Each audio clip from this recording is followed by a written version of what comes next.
Hey YouTube, what's up? This is Scarecrow Kaiser. This is gonna be kind of quick because I'm in a hurry, but I'm going to go through my Gold Paladin deck that I ran at the Youmacon tournament this past weekend. I went undefeated with it and won. It was a new build that I built like the night before, like tweaked it a little bit, then ran in the tournament, and it did really good. I was really pleased with how well it ran, so I'll get started. We got 4 draw triggers, 4 heal, and 8 crit for the trigger lineup. And the starting Vanguard was Spring Messenger. This card did amazingly well. I really liked him. Then for grade 1s we got the 4 Perfect Guards, 4 Gareth, 3 Listener of Truth Dindrain, 2 Silver Fang Witch, and 1 Slagle. The 1 Slagle was because I don't want to have too little of big boosters to help, because Fang Witch and Dindrain, they get me my pluses, but they can be on the weak side, which isn't usually a problem once you see how the deck works, but there was 1 Slagle to help keep high boosters in there. Then we got 4 Bauman, 4 Vivian, and last 3 Trip.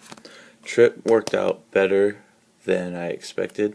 I'm actually probably going to switch maybe 1 Vivian or 1 Bauman for a 4 Trip. And then for grade 3s we have 4 Garmor and 4 Duke.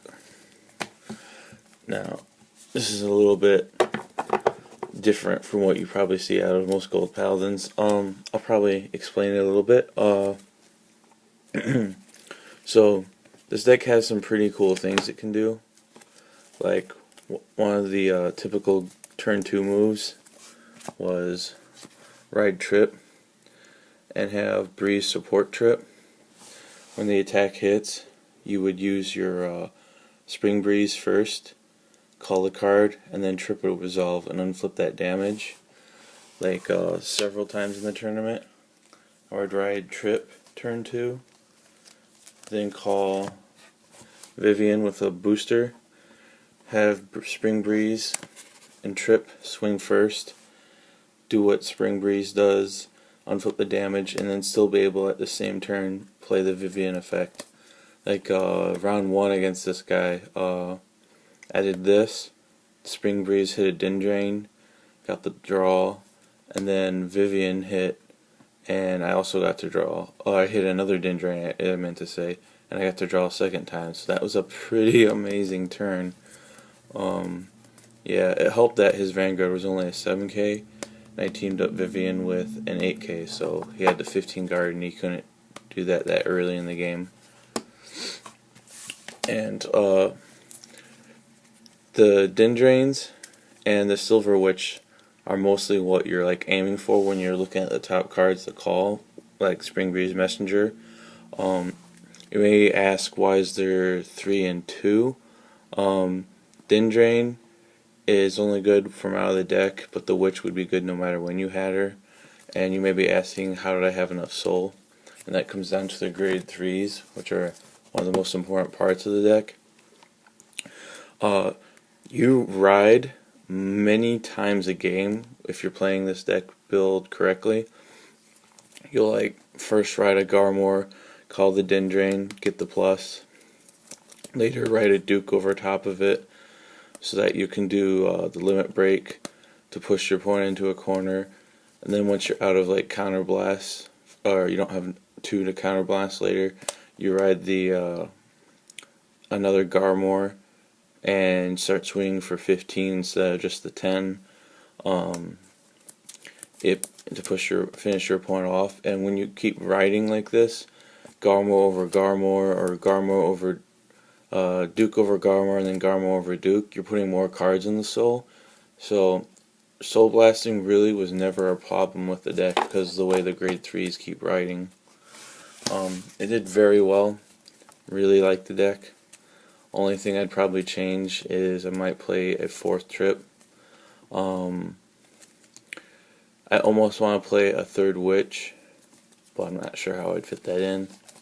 But it did really well. I went undefeated. Final match was against Kibo Kagero. Yeah. Tell me what you guys think. If you like this creative build. And oh, I almost forgot to explain the Duke Dragon. So once you because everything else I've explained or is self-explanatory, the Duke Dragon, he also has a very big role in the deck. The night before when I built it, it was running okay, but I wasn't running Duke at the time. I was running some other things, and then I figured out what part of the problem was with what I was trying to create was the pluses I was getting off of the Vivians and the Spring Breeze and the Dendrains and the Witches. They were good, but I didn't have enough room on board to keep playing cards to keep getting my pluses the way I wanted to. So I put in the Duke Dragons so that he could come out and retire 3 people, get in those extra attacks, and then after that was done, I had empty slots again to play more Witches, ride Garmors, call out Dendrains, get the draws. So he was what finished off the deck and made it perfect. His relationship with Garmor and the Vivians and everything worked out very well. So yeah, as I was about to say, tell me what you guys think, if you like this creative build, if you think it's creative, I guess. Yeah, and later this week, probably within the next few days, I'm going to see Brandon Smith, a friend of mine, the guy who won the Nationals this past weekend, and talk to him and things like that, do interviews. So see you later.